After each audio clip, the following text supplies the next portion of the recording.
నమస్కారం, welcome to C news. నా పేరు మాధురి. న్యూస్ లో ముందుగా హెడ్లైన్స్. తెలుగు జాతి కోసం ఒక్కటయ్యాం, AP deputy CM Pawan Kalyan.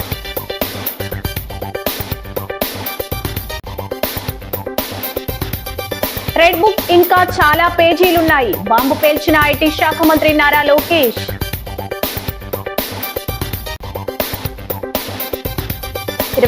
రాజమహేంద్రవరంలో అటల్జీ విగ్రహ ఆవిష్కరణ వెల్లడించిన శాసన మండలి సభ్యుడు సోము వీర్రాజు.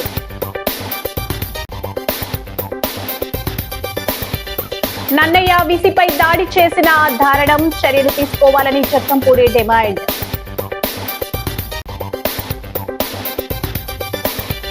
నారా లోకేష్ పర్యటన అపూర్వ ఘట్టం, సిటీ ఎమ్మెల్యే ఆదిరెడ్డి శ్రీనివాస్ వెల్లడి. ఇక డీటెయిల్స్ చూస్తే, తెలుగు జాతి ఆంధ్రప్రదేశ్ ప్రజల కోసం విభిన్న పార్టీల భావాజాలం నుంచి వచ్చిన తాము ఒక్కటయ్యామని కమిట్మెంట్ తో రాష్ట్ర అభివృద్ధికి పనిచేస్తున్నానని రాష్ట్ర ఉప ముఖ్యమంత్రి, పంచాయతీరాజ్, గ్రామీణ అభివృద్ధి, అటవీ పర్యావరణ శాఖల మంత్రి కొణిదెల పవన్ కళ్యాణ్ అన్నారు. తూర్పుగోదావరి జిల్లా పెరవలి పర్యటనలో భాగంగా అమరజీవి జలధార పథకానికి శనివారం ఆయన శంకుస్థాపన చేశారు. అనంతరం ప్రసంగిస్తూ వాటర్ గ్రిడ్ ప్రాజెక్టు 5 జిల్లాల పరిధిలో 7,190 కోట్ల రూపాయల ఖర్చు చేయనున్నట్లు తెలిపారు. ఈ ప్రాజెక్టు ద్వారా 1.20 కోట్ల మంది దాహార్తి తీర్చాలన్నది తమ లక్ష్యమన్నారు. గ్రామీణ ప్రాంతాల ప్రజలు త్రాగునీటికి ఎటువంటి ఇబ్బంది పడకూడదనే లక్ష్యంతో ఈ పథకానికి శ్రీకారం చుట్టామన్నారు. 2 ఏళ్లలో ఈ ప్రాజెక్టు పూర్తి చేసి నిర్దేశిత ప్రాంతాల్లో త్రాగునీరు సరఫరా చేయడానికి అన్ని చర్యలు తీసుకోవాలని అధికారులను ఆదేశించారు. సోషల్ మీడియాలో చెత్త వాగుడు వాడితే ఊరుకునేది లేదని హెచ్చరించారు. నిడదవోలు ఎమ్మెల్యే, రాష్ట్ర పర్యాటక మంత్రి కందుల దుర్గేష్ బాగా పనిచేస్తున్నారని ప్రశంసించారు. సభా ప్రాంగణంలో ఏర్పాటు చేసిన ఫోటో గ్యాలరీని సందర్శించిన డిప్యూటీ సీఎం పవన్ కళ్యాణ్ మంత్రి కందుల దుర్గేష్ తిలకించారు. కేంద్ర మంత్రి భూపతిరాజు శ్రీనివాస్ వర్మ, రాష్ట్ర మంత్రి కొలుసు పార్థసారథి, డిప్యూటీ స్పీకర్ రఘురామకృష్ణరాజు, ఎమ్మెల్యేలు, అధికారులు, వివిధ కార్పొరేషన్ల చైర్మన్లు పాల్గొన్నారు.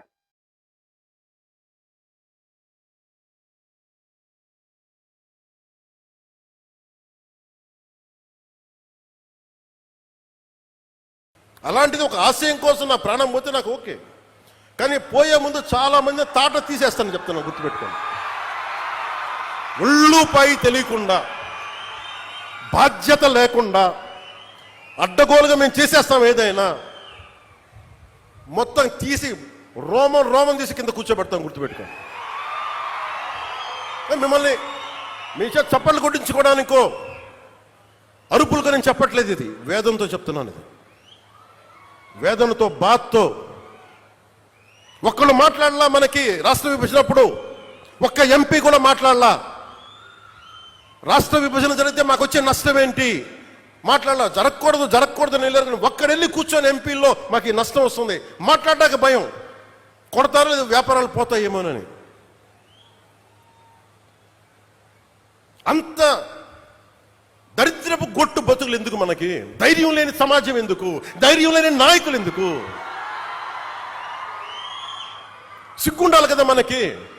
అరే ఒకడు కూర్చోబెట్టి 56 రోజులు మొత్తం కడుపు కాలి ఏడుస్తాం. అతనికి కడుపు మంటకి భరించలేక బంకబట్టి గుడ్డ కట్టుకొని, బట్ట కట్టుకొని, కానీ కడుపు నిండా పెట్టుకొని ఏడిస్తే అతని ప్రాణత్యాగం మీద వచ్చింది. అలాంటి రాష్ట్రానికి అన్యాయం జరుగుతుంది, ఒక్కడు మాట్లాడేంటి? నాయకులు చేసిన తప్పులకి ప్రజలను ఎలా శిక్షిస్తారు? ఆ కోపం ఎవరికి ఉండద్దా? మనలో మనం కొట్టేసుకుందామా కులాల కింద? అమరజీవి జలధార వస్తే ఒక కులానికి వస్తాయి ఆ నీళ్లు. ఈ వేదిక పైన అంతా ఒక కులమా? పనిచేసే వాళ్ళంతా ఒక కులమా? ఏం మాట్లాడతారు ఒక్కొక్కళ్ళు? కులాల సమూహంతో కూర్చోబెట్టి కొట్టుకుంటాం, కానీ సమిష్టిగా ఇది ఆంధ్రప్రదేశ్, ఇది భారతం, ఇది భారతదేశం అని లేదే ఎవరికి. నాయకులు కూడా కావాలని అదే కోరుకుంటా ఉన్నా. నేను ట్రాన్స్పరెంట్గానే పట్టుకొచ్చాను. 10,000 మందికి ఏకదాటినిచ్చానంటే నా కులపోళ్ళని ఇచ్చానా? నేను ముక్కుముఖం తెలియదు నాకు ఒక్కొక్కళ్ళది. నేను ఒకటే చెప్పాను, వెరీ స్ట్రిక్ట్ పాలసీ. ఎంత మంచి సినిమా అయినా అందులో చిన్న విలన్ ఉంటాడు. మనకు ఓ విలన్ ఉన్నాడు. ఆయన వస్తే అరెస్టు చేస్తారట. మన నాయకుడిని జైల్లో వేసి ఏం చేయగలిగారు? ఇప్పుడు ఆయన బెదిరింపులకు మనం భయపడాలా అని మంత్రి నారా లోకేష్ ప్రశ్నించారు. ఆయన కంటే ముందు ఇలాగే మాట్లాడిన వారి పరిస్థితి ఇప్పుడు ఏమైందో గుర్తుంచుకోండి మంత్రి నారా లోకేష్ అన్నారు. సిటీ నియోజకవర్గ కార్యకర్తల సమావేశంలో ఆయన మాట్లాడారు. ఈ మధ్య వారు ఎగిరెగిరి వస్తున్నారు, రప్పా రప్పా అంటున్నారు. మేం 2 రప్పాలు ఇస్తాం, రెడ్ బుక్ లో 3 పేజీలే అయ్యాయి, ఇంకా చాలా ఉన్నాయి, ఎవరికి ఎప్పుడు ముహూర్తం పెట్టాలో నాకు బాగా తెలుసు అంటూ హెచ్చరించారు. చట్టాన్ని ఉల్లంఘించిన వారిని కూటమి ప్రభుత్వం వదిలిపెట్టదన్నారు. రాష్ట్రానికి చంద్రబాబే బ్రాండ్. కుప్పం, హిందూపురం నియోజకవర్గాలు తేదేపాకు, కంచుకోట, ఇప్పుడు మంగళగిరి, రాజమహేంద్రవరం కంచుకోటగా చరిత్ర తిరగరాయాలి. కష్టకాలంలో ఆదిరెడ్డి కుటుంబం మాకు అండగా నిలిచింది, మేం కూడా వారికి ఎల్లప్పుడూ అండగా ఉంటామన్నారు. జోనల్ కోఆర్డినేటర్ సుజయ కృష్ణ, రంగారావు, నగర MLA Adireddy Srinivas, RUDA chairman Boddu Venkataramana Chowdary, నియోజకవర్గ పరిశీలకులు వెంకటకృష్ణ తదితరులు పాల్గొన్నారు. మనసులో నేనేం దాచుకోను, ఎందుకంటే మనందరం ఒక పెద్ద కుటుంబం, కలిసికట్టుగా నడవాల్సిన కుటుంబం. సో నా మనసులో ఏమున్నా పలికేది ప్రేమగా పలుకుతా, కోపం వస్తే అంతే ఘాటుగా చెప్తాను. మన మంచి కోసం, పార్టీ భవిత కోసం. ఈ భూమిపైన మనందరం శాశ్వతం కాదు, మీ లోకేష్ కూడా శాశ్వతం కాదు. కానీ విశ్వవిఖ్యాత నరసార్వభౌమ స్వర్గీయ నందమూరి తారక రామారావు గారు స్థాపించిన తెలుగుదేశం పార్టీ శాశ్వతం. నిన్న మొన్న కొంతమందితో మాట్లాడుతున్నా, వాళ్ళందరూ చెప్పా, అన్నగారు ఏ ముహూర్తంలో పార్టీ స్థాపించారో తెలియదు, కానీ చాలామంది అన్నారు తెలుగుదేశం పార్టీని భూస్థాపితం చేస్తామన్నారు, తెలుగుదేశం పార్టీ ఉండదన్నారు. కొంతమంది పార్టీ వీడి వెళ్ళినప్పుడు కూడా పెద్ద పెద్ద మాటలు మాట్లాడారు, కానీ కార్యకర్తలే చూపించారు తెలుగుదేశం పార్టీ అనేది రాబోయే 10 కాదు కదా 100 సంవత్సరాలు ఈ భూమి పైన ఉంటుంది. తెలుగు జాతి ఉన్నంత వరకు తెలుగుదేశం పార్టీ ఉంటాం శాశ్వతం. మనందరం చూసాం, ఒక పద్ధతి ప్రకారం మనం పనిచేసుకుంటూ వెళ్తున్నాం. కానీ రాష్ట్రంలో కూడా ఒక సైకో ఉన్నాడు. ఎంత మంచి సినిమా అయినా ఒక చిన్న విలన్ ఉంటాడు. రాష్ట్రానికి ఒక సైకో ఉన్నాడు. నిన్న మొన్న మాట్లాడుతున్నాడు, అరెస్ట్ చేస్తాడంట. అరే 53 రోజుల్లో నువ్వు మా నాయకుడిని అరెస్ట్ చేసి ఇదే రాజమండ్రి జైల్లో బంధించి ఏం పీకావయ్యా, ఏం పీకావు? నువ్వు అరెస్ట్ చేస్తే మేము భయపడాలా? అరే ఇట్లా నీ ముందర చాలామంది పెద్ద పెద్ద మాటలు మాట్లాడారు. వాళ్ళందరి పరిస్థితి ఏమైందని ఒక్కసారి ఆ సైకోని ఆలోచించమని నేను అంటున్నా. అంతేగాని ఈ మధ్యన చూస్తున్నా రప్పరప్ప అంటే ఏంటి రప్పరప్ప, 2 రప్పరప్ప మేము బిగుతాం. ఎర్ర బుక్లో 3 పేజీలనే, ఇంకొన్నాయి చాలా పేజీలు. ఎవరికి ఎప్పుడు ముహూర్తం పెట్టాలో నాకు తెలుసురా భయ్. ఎందుకో ఆవేశం, ఎగిరెగిరి వస్తున్నారు. భారతదేశ అభివృద్ధికి ప్రధానమంత్రిగా కీలకంగా పనిచేయడంతో పాటు పలు విప్లవాత్మక సంస్కరణలు అమలు చేసిన మాజీ ప్రధానమంత్రి అటల్ బిహారీ వాజ్పేయి విగ్రహ ఆవిష్కరణ కార్యక్రమాన్ని ఈ నెల 21న రాజమహేంద్రవరంలో నిర్వహిస్తున్నట్లు ఎమ్మెల్సీ సోము వీర్రాజు తెలిపారు. స్థానిక క్వారీ మార్కెట్ బీజేపీ కార్యాలయంలో శనివారం జరిగిన మీడియా సమావేశంలో ఆయన మాట్లాడుతూ, ఆదివారం మధ్యాహ్నం స్థానిక గాంధీపురం జాగృతి బ్లడ్ బ్యాంక్ సెంటర్ వద్ద 3 గంటల 30 నిమిషాలకు ఛత్తీస్గఢ్ ముఖ్యమంత్రి విష్ణు డియో సాయి, బీజేపీ రాష్ట్ర అధ్యక్షుడు పివిఎన్ మాధవ్, ఎంపీ దగ్గుబాటి పురంధరేశ్వరి చేతుల మీదుగా విగ్రహావిష్కరణ జరుగుతుందని తెలిపారు. భారతీయ జనతా పార్టీ ఆవిర్భావం నుంచి ప్రధానిగా పోఖ్రాన్లో అణు పరీక్షలు నిర్వహించడంతో పాటు దేశాన్ని అభివృద్ధి చేయడానికి అటల్ బిహారీ వాజ్పేయి సేవలు ఎనలేనివని కొనియాడారు. ఈ నెల 25న అమరావతిలో రాష్ట్ర ప్రభుత్వం కేటాయించిన 2 ఎకరాల స్థలంలో శృతి వనాన్ని నిర్మాణం చేయడానికి సన్నాహాలు చేసినట్టు వివరించారు. బీజేపీ జిల్లా అధ్యక్షుడు పిక్కి నాగేంద్ర, రాష్ట్ర నాయకులు బొమ్మల దత్తు, రేలంగి శ్రీదేవి, నర్సిపల్లి హారిక, అడబాల రామకృష్ణ, ఏపీఆర్ చౌదరి, నర్సిపల్లి హారిక, అడబాల రామకృష్ణ, యానావు యేసు, శివ నాగరాజు, కందికొండ రమేష్, కుర్రాళ్ల వెంకట్రావు తదితరులు పాల్గొన్నారు.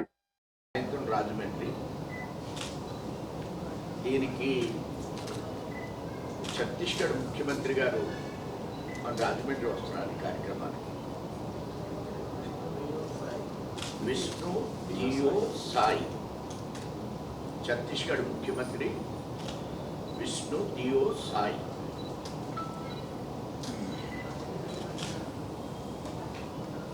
ఈ రాష్ట్ర వ్యాప్తంగా 20 జిల్లాల్లో ఈ విగ్రహ ఆవిష్కరణ కార్యక్రమాలు జరుగుతున్నాయి. జాగృతి బ్లడ్ బ్యాంక్ సెంటర్లో ఈ విగ్రహాన్ని ఏర్పాటు చేస్తున్నారు. అలా కాకినాడలో కూడా 3 లైట్స్ సెంటర్లో ఏర్పాటు చేస్తున్నారు. చాలా ప్రభుత్వం కూడా ఈ విగ్రహాలు ఏర్పాటు చేసేటప్పుడు బాగా సహకరించింది. షెడ్యూల్డ్ మినిస్టర్ గారు రేపు 3 o'clockకి వారు స్పెషల్ ఫ్లైట్లో ఎయిర్పోర్ట్కి వస్తారు. అక్కడి నుంచి డైరెక్ట్గా వారు లాలా చెరువు జంక్షన్కి వచ్చి అలాగే కాకినాడ విగ్రహ ఆవిష్కరణ అయిన తర్వాత మన మాధవ్ గారు వారు ఈ యాత్రను 25 రోజులుగా నిర్వర్తిస్తున్నారు. వారు కూడా వారితో జాయిన్ అవుతారు. ఇద్దరు కలిసి మనకి లాలా చెరువు జంక్షన్ మీద నుంచి అటు ఆనాలంకటపార రోడ్లో వచ్చి జాగృతి సెంటర్కి చేరి అక్కడ ఒక వారి విగ్రహ ఆవిష్కరణ అలానే భారతీయ జనతా పార్టీ పతాకాన్ని ఏర్పాటు చేశారు ఆ సెంటర్లో. రూరల్ హెల్త్ మిషన్లో ఉన్నటువంటి 104 లైన్ దాని బడ్జెట్ ఇప్పుడు రూరల్ హెల్త్ మిషన్ నుంచి వస్తుంది. పిల్లలకి పురుడు కోసం కార్లు ఇవన్నీ ఆయనే ఆలోచండి, కానీ ఆయన ప్రచారం చేసుకోలేదని. ఆయన ఎక్కడ కూడా ప్రచారం చేసుకోలేదు. మేము ఇప్పుడు బీజేపీ గవర్నమెంట్లో మోడీ గారి నాయకత్వంలో చాలా ఎక్కువ ప్రచారం చేస్తాం. బియ్యం ఎవరు ఇస్తున్నారంటే మోడీ గారు ఇస్తున్నారంటారు ఇప్పుడు గ్రామాల్లో. అప్పుడు ఆయన ఏమి చెప్పలేదు. ఆయన సైలెంట్ రెవల్యూషన్ ఒక రాష్ట్రపతి అబ్దుల్ కలాం చేసి ఆయనకి అడ్వైజర్గా పెట్టి డిఫెన్స్ అడ్వైజర్గా ప్రభుత్వానికి ఇచ్చి ఆయన చేతే ప్రొక్రాన్ టెస్టులు చేయించి ఇవన్నీ ఆయన ఎక్కడా కూడా చెప్పుకోలేనటువంటి విషయాలు. కానీ ఆయన ఆలోచన విధానాన్ని ఈ విగ్రహాల ఆవిష్కరణ ద్వారా ప్రజలకు తెలియచేయాలి. ఇది సంకల్పం. రాజానగరం నన్నయ్య యూనివర్సిటీని వైఎస్ఆర్సీపీ ప్రభుత్వ హయాంలో సుమారు 28 కోట్ల రూపాయల నిధులు తెచ్చి పనులు మొదలు పెట్టామని, ఇప్పుడు వాటిని మంత్రి నారా లోకేష్ చేతుల మీదుగా ప్రారంభించడం జరిగిందని మాజీ ఎమ్మెల్యే జక్కంపూడి రాజా ఎద్దేవా చేశారు. స్థానిక ప్రకాశం నగర్ లో ఉన్న ఆయన నివాసంలో శనివారం వైసీపీ యోజన విభాగం రాష్ట్ర అధ్యక్షుడు రాజానగరం మాజీ ఎమ్మెల్యే జక్కంపూడి రాజా మాట్లాడుతూ యూనివర్సిటీలో ఎటువంటి రాజకీయాలు చేయకూడదని తెలిసిన ఎమ్మెల్యే బత్తుల బలరామకృష్ణ, ఆయన సతీమణి వెంకటలక్ష్మి, నాయకులు, కార్యకర్తలు ఫ్లెక్సీల కోసం ఆందోళన చేసి వీసీపై దాడికి దిగడం దారుణమన్నారు.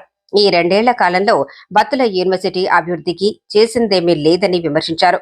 రౌడీయిజం, గూండాయిజం చేస్తూ యూనివర్సిటీని భ్రష్టు పట్టించేలా వ్యవహరించిన వారిపై తక్షణం చర్యలు తీసుకోవాలని డిమాండ్ చేశారు. జరిగిన ఘటన చూసిన వారందరూ మొక్కున వేలేసుకుంటున్నారని, ఎంత దారుణంగా రాజకీయాలు చేస్తారా అని ఆగ్రహం వ్యక్తం చేశారు. ఎవడో కూడా 10th క్లాస్ కూడా పాస్ అయిన వాళ్ళు కాదు, పొట్టకొస్తే అక్షరం ఒక రాదంటారు కదా, అటువంటి వాళ్ళు వీళ్ళందరూ. 5వ తరగతి ఫెయిల్యూర్ అయినటువంటి వ్యక్తి, ఆయన సతీమణి ఒక డాక్టరేట్ చదువుకుని గవర్నర్ తర్వాత గవర్నర్ హోదాలో ఉండేటటువంటి ఒక వైస్ ఛాన్సలర్ మీదకి ఆమె కేవలం ఒక ఎస్టీ అనేటువంటి ఒక కుల వివక్షతో ఆమెని కించపరుస్తూ, ఆమెని బూతులు తిడుతూ ఈ రకమైనటువంటి పద్ధతికి దారి తీయడం అనేటువంటిది ఎంతవరకు సమంజసం అని చెప్పి అడుగుతా ఉన్నాం. ఇవాళ ఫ్లెక్సీలు కట్టాలని చెప్పి అడుగుతా ఉన్నటువంటి మీరు అసలు మిమ్మల్ని నేరుగా ఒక ప్రశ్న అడుగుతా ఉన్నాం. గడిచినటువంటి 2 సంవత్సరాల కాలంలో మీ ప్రభుత్వం వచ్చిన తర్వాత ఆదికవి నన్నయ్య విశ్వవిద్యాలయంలో మీరు చేసినటువంటి ఘనకార్యం ఏంటి, మీరు ఉద్ధరించిందేంటి, మీ వల్ల యూనివర్సిటీకి ఒరిగిందేంటి అని చెప్పి ఈవేళ మీ ఫ్లెక్సీలు కట్టాలి అని చెప్పి మీరు ఎక్స్పెక్ట్ చేస్తూ ఉన్నారని చెప్పి ఈవేళ అడుగుతా ఉన్నా. వెళ్ళి కేవలం ఇది మంచి పద్ధతి కాదు, చనిపోయినటువంటి వాళ్ళు ఒక గొప్ప లక్ష్యంతో ఈ రాష్ట్రంలో విద్యా స్టాండర్డ్స్ అనేటువంటివి పెరగాలి అనేటువంటి ఒక గొప్ప ఆలోచన చేసి రాజశేఖర రెడ్డి గారిని యూనివర్సిటీలు తీసుకొస్తే, మీరు రాజశేఖర రెడ్డి గారు నాన్నగారి హయాంలో తీసుకొచ్చినటువంటి యూనివర్సిటీ యొక్క పునాది రాయిని తొలగించడం అనేటువంటిది మంచి పద్ధతి కాదు అని మాత్రమే అడిగాము, రిప్రజెంట్ చేసాము తప్పితే ఆ రాయిని తొలగిస్తేనే యూనివర్సిటీ వాళ్ళ మీద గొడవ చేయలేము మేము. అటువంటిది మీరు ఏం ఘనకార్యం చేశారని చెప్పి, మీ ఫ్లెక్సీ కట్టలేదని చెప్పి యూనివర్సిటీ ఎంప్లాయీస్ని కొట్టడానికి, ఒక డాక్టరేట్ చదువుకున్నటువంటి వైస్ ఛాన్సలర్ని లకారాలు పెట్టి తిట్టడానికి, ఆమె కేవలం ఒక ట్రైబల్ కదా అని చెప్పి ఆమె సామాజిక వర్గాన్ని ఎత్తి ఆమె దూషించడం అనేటువంటిది ఎంతవరకు సమంజసమని చెప్పి ఇవాళ అడుగుతా ఉన్నాం. గేట్లు దంతాడు, సిగరెట్లు కాల్చేవాడు ఒకడు, నరికేస్తామని ఒకడు, తాట తీస్తామని ఒకడు.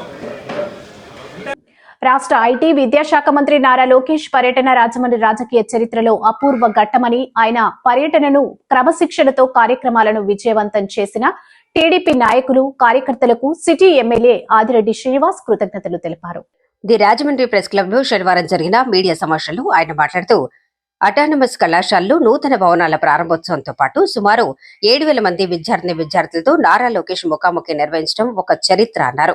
వారి ప్రశ్నలకు సమాధానం చెప్పటమే కాకుండా వారి భవిష్యత్తుకు భరోసా ఇచ్చేలా లోకేష్ స్పందించడం పట్ల హర్షం వ్యక్తమవుతోందన్నారు. విద్యా సంస్థల్లో రాజకీయం ఉండకూడదని ఎక్కడా ఒక ఫ్లెక్సీ జెండా కూడా ఏర్పాటు చేయలేదన్నారు. కూటమి నాయకులు అందరినీ పేరు పేరున పలకరించి అందరితో ఫోటోలు దిగి సంతోషాన్ని నింపారన్నారు. వచ్చే ఎన్నికల్లో మంగళగిరి నియోజకవర్గం కంటే 1 ఓటు ఎక్కువ మెజార్టీ తేవటానికి కృషి చేస్తామని వెల్లడించారు. ఒక వైసీపీ నాయకులు బ్యాండ్ బాజా మోగటం ఖాయమని సంకేతాలు ఇచ్చారన్నారు.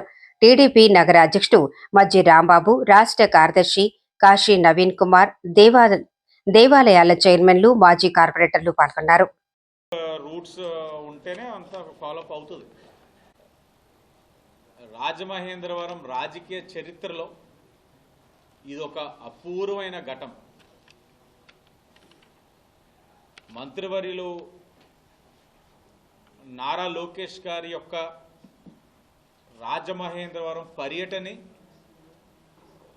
ఇంతటి ఘన విజయం సాధించేలా కృషి చేసిన, ఎంతో క్రమశిక్షణతోటి ఆ కార్యక్రమాన్ని విజయవంతం చేశారనే విషయాన్ని మీ అందరికీ కూడా తెలియజేస్తా ఉన్నాను.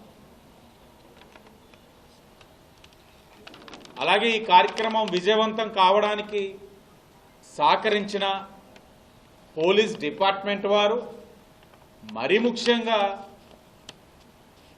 రాష్ట్ర నలుమూలల, ఈ రాష్ట్రం అనే కాదు తెలుగు రాష్ట్రాల నలుమూలలా కూడా నిన్న లోకేష్ గారి యొక్క ప్రభంజనం, లోకేష్ గారి యొక్క కార్యక్రమం ప్రజలకి తెలియచేసిన నా రాజమహేంద్రవరం కుటుంబ సభ్యులైన మీడియా సభ్యులందరికీ కూడా మరీ ముఖ్యంగా ధన్యవాదాలు తెలియజేయాలి. ఎందుకంటే నిన్న మీరు ఆ కార్యక్రమం ఒక టెలికాస్ట్ని మీరు అందరు కూడా జరిగిన వాస్తవాలు తెలియజేయడం వల్ల రాష్ట్రంలో అనేక నియోజకవర్గాల నుంచి నాకే ఫోన్లు వచ్చినాయి.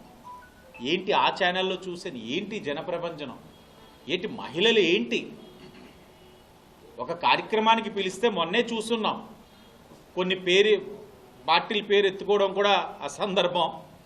వాళ్ళు కార్యక్రమం చేస్తే జెండా మోస్తున్న మహిళలు ఎందుకు వచ్చారమ్మా అంటే పిలిచారండి, వచ్చానండి. దేనికి వచ్చారమ్మా అంటే ఏమీ తెలియదండి. కారణం ఏంటంటే ఇచ్చారండి. అది ఏమి ఇచ్చారన్నది మీకు తెలుసు, నాకు తెలుసు. కానీ నిన్న వచ్చిన మహిళలు లోకేష్ గారికి కాస్త షేక్ హ్యాండ్ అయినా ఇవ్వడానికి అవుతుందా?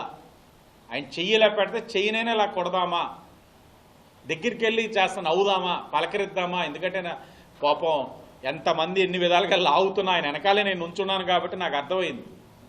చిరునవ్వు ఎక్కడా కూడా వదలలేదు ఆయన. అవన్నీ కూడా మీరు తెలియచేశారు. దానికి మీ అందరికీ కూడా ధన్యవాదాలు తెలియచేస్తూ, ఇంటెలిజెన్స్ వారి యొక్క సమాచారం మేరకు రాజమహేంద్రవరం చరిత్రలో ఇదొక అరుదైన ఘట్టం. వైఎస్ఆర్ కాంగ్రెస్ పార్టీ జాతీయ అధికార ప్రతినిధి రాజమహేంద్రవరం మాజీ ఎంపీ మార్గాని భరతరాం పిఠాపురంలో వించేసి ఉన్న శ్రీ కుక్కుటేశ్వర స్వామిని 10వ శక్తిపీఠం శ్రీ పూర్వీతిక అమ్మవారి దర్శనం చేసుకోవడం జరిగింది. ఆలయానికి విచ్చేసిన మార్గాని భరత్ కు ఆలయ వేద పండితులు దర్శనం అనంతరం స్వామి అమ్మవార్ల చిత్రపటాలు తీర్థప్రసాదాలు అందజేశారు. ఈ సందర్భంగా ఆయన మాట్లాడుతూ ఆ కుకుటేశ్వర స్వామి పురోహితిక అమ్మవారి ఆశీస్సులు ప్రజలందరిపై ఉండాలని ఆకాంక్షించారు. ఆ స్వామి అమ్మవార్ల దయతో ప్రజలందరూ సుఖ సంతోషాలతో ఆయురారోగ్యాలతో ఉండాలని ప్రార్థించారు. స్వామిని దర్శించుకోవడం చాలా ఆనందంగా ఉందన్నారు. ఆయన వెంట పలువురు వైసీపీ నాయకులు ఉన్నారు.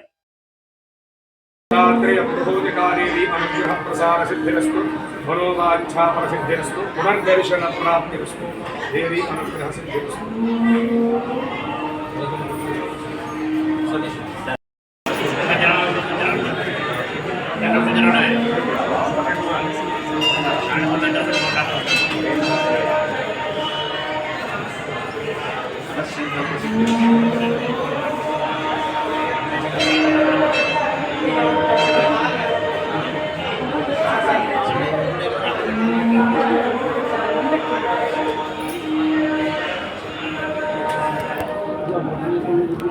సమతా సేవా సమితి నూతన కార్యవర్గ ప్రమాణ స్వీకారం. అమరజీవి పొట్టి శ్రీరాములు ప్రియ శిష్యుడు సంఘమిత్ర కనకం అప్పలస్వామి శత జయంతి సభను ఈ నెల 21వ తేదీ ఆదివారం స్థానిక వై జంక్షన్ లో ఉన్న ఆనం రోటరీ హాల్లో నిర్వహిస్తున్నట్లు నిర్వాహకులు తెలిపారు. ది రాజమండ్రి ప్రెస్ క్లబ్ లో శనివారం జరిగిన మీడియా సమావేశంలో సమితి వ్యవస్థాపకుడు మేడిశెట్టి తిరుమల్ కుమార్, కనకం అప్పలస్వామి కుమారుడు, రిటైర్డ్ తహసీల్దార్, సమితి అధ్యక్షుడు కనకం చంద్రశేఖర్ మాట్లాడారు. సమతా సేవా సమితికి నూతన అధ్యక్షుడిగా పెదపట్నపు గంగాధర్రావు, ఉపాధ్యక్షులుగా మోకా రవీంద్రనాథ్, కెవి మోహన్ రావు, పొలమూరి రామ్ కుమార్, ప్రధాన కార్యదర్శిగా ఎలుబూడి శ్రీనివాస్, సహాయ కార్యదర్శిగా దొండపాటి ఆనంద్ కుమార్, కోశాధికారిగా మొల్లెటి సత్య ధనంజయ సభ్యులు ప్రమాణ స్వీకారం చేస్తారన్నారు. ప్రముఖ సాహితీవేత్త ఎస్ఆర్ పృథ్వీ రచించిన సంఘమిత్ర కనకం అప్పలస్వామి పుస్తకావిష్కరణ ఉదయం 10 గంటలకు జరుగుతుందన్నారు. సమతా సేవా సమితి చేపట్టిన కార్యక్రమాలను తిరుమల కుమార్ వివరించారు. సమావేశంలో సమితి వ్యవస్థాపక కార్యదర్శి సానబోయిన రామారావు, ఇతర ప్రతినిధులు కృష్ణవేణి, కనకం ఓంప్రకాష్, కనకం కరణకుమార్ తదితరులు పాల్గొన్నారు. ఉపాధ్యక్షులు మొదటి నుంచి మన సంవత్సరాలు ఉన్నారు. మీరు కూడా కనకం అప్పలస్వామి గారి కుమారులు. కనకం అప్పలస్వామి గారి శత జయంతి మీకు అందరికీ తెలుసు. రాజమండ్రిలో చాలామంది కనకం అప్పలస్వామికి తెలియని వాళ్ళు ఉండదు. ఎందుకంటే ఆయన గొప్ప వ్యవస్థలు నిర్మించిన మహనీయుడు. ఉదాహరణకి మనకి గౌతమి జీవకారుణ్య సంఘం అనే సంస్థ ఉంది. అది అనేక చోట్ల ఉంది. భాస్కర్ నగర్లో ఉంది, గోలక్ష్మీపేటలో ఉంది, గోదావరి రోడ్డు ఉంది, అన్ని చోట్ల ఉంది. ఆ గౌతమి జీవకారుణ్య సంఘాన్ని స్థాపించిన వారు ముగ్గురు. ఒకరు సామర్లకోటలో ఆ రోజు ఉండే కారుణ్యానంద గారు, 2 ప్రముఖ స్వాతంత్ర సమరయోధులు మాజీ మంత్రి డాక్టర్ ఏబి నాగేశ్వరరావు గారు, 3 కనకం అప్పలస్వామి గారు. వీరు ముగ్గురు కలిసే ఈ గౌతమి జీవకారుణ్య సంఘాన్ని స్థాపించారు. కనకం అప్పలస్వామి గారు తన కాలాన్ని, ధనాన్ని, శ్రమని అంతని కూడా దాన్ని వెచ్చించి ఆ గౌతమి జీవకారుణ్య సంఘానికి ఒక రూపుదిద్దినటువంటి మహనీయుడు. రేపు జరిగే కార్యక్రమాలు ఉదయం 10 గంటలకు ఒక కార్యక్రమం మొదలవుతుందండి. మొట్టమొదటిగా సమతా సేవా సమితి కొత్త బాడీ ప్రమాణ స్వీకారం జరుగుతుంది. తర్వాత సభ మొదలవుతుంది. సభ కార్యక్రమంకి మినిస్టర్ దుర్గేష్ గారు ముఖ్య అతిథిగా హాజరవుతున్నారు. తర్వాత పుస్తకావిష్కరణ ఉంటుంది. సంఘమిత్ర కనకం అప్పలస్వామి అనే పుస్తకాన్ని ప్రముఖ రచయిత పృథ్వీ గారు రచించారు. ఆ పుస్తక ఆవిష్కరణ పూర్తయిన తర్వాత పుస్తకాన్ని ప్రముఖ విమర్శకులు అదిపురాల నారాయణరావు గారు దాన్ని సమీక్షిస్తారు. తర్వాత సభ పూర్తయిన తర్వాత అక్కడ లంచ్ కూడా ఏర్పాటు చేయడం జరిగింది. ఆదికవి నన్నయ్య విశ్వవిద్యాలయంలో 33.80 కోట్ల వ్యయంతో నిర్మించిన భవనాలను ఆంధ్రప్రదేశ్ ప్రభుత్వ మానవ వనరుల అభివృద్ధి, PHRD, IT, electronics and communications, real time governance శాఖల మంత్రి నారా లోకేష్ ప్రారంభించారు. మంత్రి నారా లోకేష్ కు నూతనంగా నిర్మించిన యూనివర్సిటీ కాలేజ్ ఆఫ్ ఇంజనీరింగ్ భవనం వద్ద వీసీ ఆచార్య ఎస్ ప్రసన్నశ్రీ సమక్షంలో వేద పండితులు పూర్ణకుంభంతో స్వాగతం పలికారు. యూనివర్సిటీ కాలేజ్ ఆఫ్ ఇంజనీరింగ్ నూతన భవనంలోనికి రిబ్బన్ కట్ చేసి ప్రవేశించారు. ఆదికవి నన్నయ్య విగ్రహానికి పూలమాళ్లు వేసి నివాళులర్పించి జ్యోతి ప్రజ్వలన చేశారు. 20.5 కోట్లతో యూనివర్సిటీ కాలేజ్ ఇంజనీరింగ్ భవనం, 8.25 కోట్లతో ఎగ్జామినేషన్స్ భవనం, 5.50 కోట్లతో school of commerce and management studies భవనాల శిలాఫలకాలు మంత్రి నారా లోకేష్ ఆవిష్కరించారు. రిజిస్ట్రార్ ఆచార్య కెవి స్వామి, ఎమ్మెల్సీలు సోము వీర్రాజు, పేరావతుల రాజశేఖరం, కర్రి పద్మశ్రీ, ఎమ్మెల్యేలు బత్తుల బలరామకృష్ణ, ఆదిరెడ్డి వాసు, రుడా చైర్మన్ బొడ్డు వెంకటరమణ చౌదరి, కళాశాల విద్యా commissioner Narayana, Bharat Gupta, JC Y Megha Swaroop, RDO Krishna Naik, విశ్వవిద్యాలయ అధికారులు, అధ్యాపకులు పాల్గొన్నారు.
స్థానిక టీనగర్ హిందూ సమాజంలో ఋషిపీఠం చారిటబుల్ ట్రస్ట్ ఆధ్వర్యంలో బ్రహ్మశ్రీ సామవేదం షణ్ముఖ శర్మ నిర్వహిస్తున్న 60 రోజుల సంపూర్ణ మహాభారత ప్రవచన యజ్ఞం ప్రతిరోజు సాయంత్రం కొనసాగుతుంది. ఇందులో భాగంగా శ్రీ షణ్ముఖ శర్మ 23వ రోజు ప్రవచనం కొనసాగించారు. నలదమయంతి వివాహం అయ్యాక ఇంద్రుడు, యముడు, వరుణుడు, అగ్ని తమ లోకాలకు తిరిగి వెళ్తుంటే కలి, ద్వాపరుడు ఇద్దరూ తారసపడతారని తెలిపారు. దమయంతి స్వయంవరానికి వెళ్తున్నానని, ఆమెను చేపట్టాలని ఉందని కలిపురుషుడు చెప్తాడు. అయితే ఆమె స్వయంవరం తమ సమక్షంలోనే పూర్తయిందని, దమయంతిని నలుని వరించిందని ఇంద్రుడు బదిలిస్తాడని సామవేదం తెలిపారు. స్వయంవరంలో దేవతలైన మీరు ఉండగా నలుని వరించటం ఏమిటని, అందుకు ఆమె శిక్ష అనుభవించాల్సిందేనని కలి ఆగ్రహం వ్యక్తం చేస్తాడు. మా అనుమతితోనే వరించిందని ఇంద్రుడు చెప్పటంతో అయినా శిక్ష తప్పదని కలి చెప్తాడని తెలిపారు. వేదాలు, ఇతిహాస పురాణాల్లో తెలిసిన నలుడు పుణ్యశ్లోకుడని, అతనికి దేవతలకు ఉండాల్సిన లక్షణాలన్నీ ఉన్నాయని, అతన్ని శపిస్తే నిన్ను నీవు శపించుకున్నట్లే అని ఇంద్రుడు చెప్తాడని అన్నారు. ఆయన దగ్గరున్నాయి ఇన్ని గుణములు. దీన్ని బట్టి నలచక్రవర్తి గుణములు, అతనికి పుణ్యశ్లోకుడని పేరు. మాటి మాటికి నలుని గురించి చెప్పిన ప్రతిసారి వ్యాస భగవానుడు లేదా బృహదస్సుడు పుణ్యశ్లోక అని అంటూ ఉంటారు. అంటే ఉదాత్తమైన ఒక పాత్ర, స్మరించినంత మాత్రమే మనం తరించగలిగేటటువంటి గొప్ప పాత్ర ఇప్పుడు కనబడుతున్నది. అటువంటి నలచక్రవర్తి గురించి చెప్తూ ఇలాంటి గొప్ప లక్షణాలు ఉన్నాయి. ఆ మాటకొస్తే లోకపాలకులైన దేవతల యొక్క లక్షణాలన్నీ నలమహారాజులు ఉన్నాయి. అలాంటి మహారాజుని ఎవరు శపించాలనుకుంటారో వాడు తనను తాను శపించుకొని తనను తాను చంపుకున్నవాడే అవుతాడు. ఇది నల్లు యొక్క గొప్పతనం. అంటే నా కోపం ఆపుకోలేకపోతున్నాను, శపించడం కాకపోతే మరో విధంగానే దెబ్బతీస్తాను. నేను నలుల్లో ప్రవేశించేనా ఆవేశించేనా అతడు దమయంతితో సుఖపడకుండా ఉండేటట్టు నేను చూసుకుంటాను అని నిర్ణయించుకున్నాడు కలిపురుషుడు. ఎందుకంటే అలా నిర్ణయించుకున్నట్టే వాడు కలిపురుషుడు, అంతే. వాడి లక్షణమే అది. వాడికి దోషములు తెచ్చుకుంటా, ఇంకొకరిని శాంతిగా బ్రతకనివ్వకపోవుట, అది వాడి లక్షణములు. వాడికి మిత్రుడు ద్వాపరుడు, వాళ్ళిద్దరు దగ్గర ఉంటారు కదా. అందుకే ద్వాపరుడితో ఒక మాట చెప్తున్నాడు, నువ్వు కూడా నాకు సహాయపడాలి సుమా, నువ్వు పాచికల్ని ఆవహించి ఉండాలి, తద్వారా మనం ఒక మాయ చేద్దాం అని నిశ్చయించుకున్నారు. ఇలా ద్వాపరుడు కలి ఒక ఒప్పందం చేసుకున్నారు. కలి నిషధ నగరం చేరుకున్నాడు, ప్రవేశిద్దాం అనుకుంటున్నాడు, అవకాశం దొరకట్లేదు. ఆ రోజుల్లో పాపం కలికి అతన్ని ఏలుబడి లేదు. ఒకటి మహాపురుషుల్లో ప్రవేశించడానికి అవకాశం దొరకట్లేదు. ఎన్నాళ్ళు ఎదురు చూసినంటే 12 సంవత్సరాలు. 12 సంవత్సరాలు కలిపురుషుడు నలచక్రవర్తిలో ప్రవేశించాలని ఎదురు చూస్తూ కూర్చున్నాడు. అవకాశం దొరకలేదు. ఎందుకంటే ఎక్కడ సదాచారం ఉంటుందో అక్కడ కలి ప్రవేశించలేడు. ఈ కథ ద్వారా గమనించవలసిన అంశములు అవన్నీ కూడా. అతను ఎప్పుడు సదాచార సంపన్నుడు. మాజీ ముఖ్యమంత్రి వైఎస్ఆర్ కాంగ్రెస్ పార్టీ అధినేత వైఎస్ జగన్మోహన్ రెడ్డి జన్మదిన వేడుకలను ఒక రోజు ముందుగా శనివారం వైసీపీ యువ నాయకుల కంటే వినయ్ తేజ ఆధ్వర్యంలో గలగలా పారే గోదావరి మధ్య భారీ ఫ్లెక్సీని ఆవిష్కరించి వినూత్నంగా నిర్వహించారు. మార్కండేయ స్వామి ఆలయం ఎదురుగా ఉన్న గోదావరి లంకలో మాజీ సీఎం జగన్ భారీ ఫ్లెక్సీని ఆవిష్కరించి కేక్ కట్ చేశారు. కండె వినయ్ తేజ ఆధ్వర్యంలో జరిగిన ఈ కార్యక్రమానికి మాజీ ఎమ్మెల్యే వైసీపీ యువజన విభాగం రాష్ట్ర అధ్యక్షుడు జక్కంపూడి రాజా ముఖ్య అతిథిగా హాజరయ్యారు. ఆయన మాట్లాడుతూ 5 ఏళ్ల పాటు జగన్ అమలు చేసిన సంక్షేమ అభివృద్ధి పథకాల ద్వారా ప్రజల హృదయాల్లో చెరగని ముద్ర వేసుకున్నారని జన్మదినోత్సవ శుభాకాంక్షలు తెలిపారు. కంటే వినయ్ తేజ జగన్ పై ఉన్న అభిమానాన్ని గొప్పగా చాటుకుంటూ గోదావరి మధ్యలో ఈ కార్యక్రమాన్ని నిర్వహించడం అభినందనీయమన్నారు. విజయ్ తేజ మాట్లాడుతూ వైఎస్ఆర్ కుటుంబం వల్లనే నేడు మెట్ట ప్రాంత రైతులు ఆనందంగా ఉన్నారని, వారి రుణం ఎప్పటికీ తీర్చుకోలేమన్నారు. అందుకే గోదావరి జిల్లాల వాసిగా మమకారం వెటకారం ప్రేమను జగన్మోహన్ రెడ్డిపై చూపించాలని ఈ విధంగా గోదావరి జలాల మధ్య పుట్టినరోజు వేడుకలు ఘనంగా నిర్వహించామన్నారు. పలువురు వైఎస్ఆర్సీపీ నాయకులు పాల్గొన్నారు.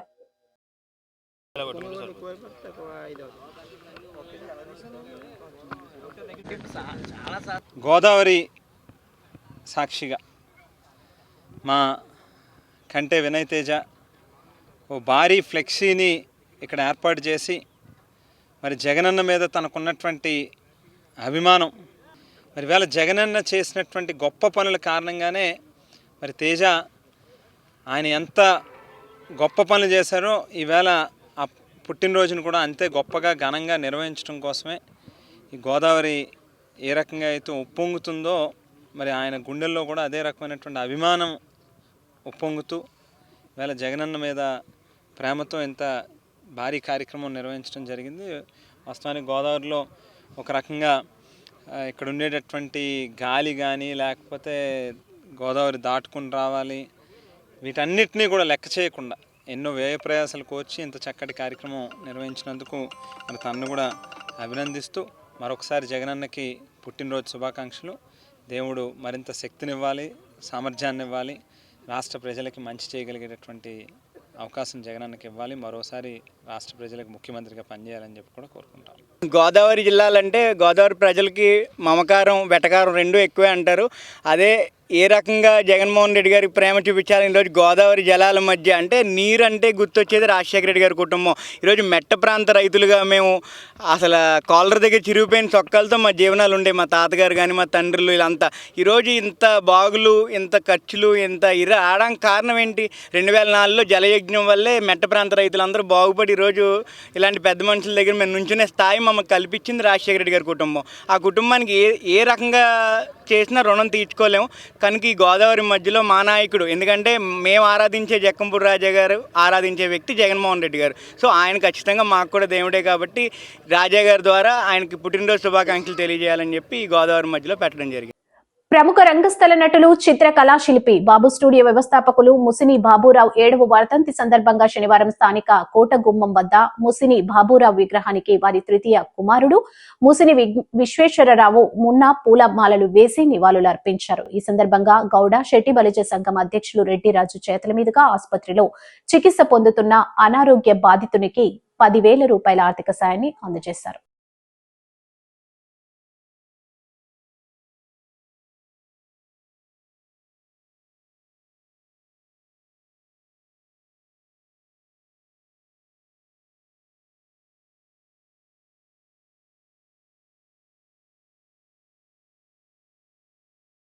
ఈ వార్తలు ఇంతటితో సమాప్తం. నమస్కారం.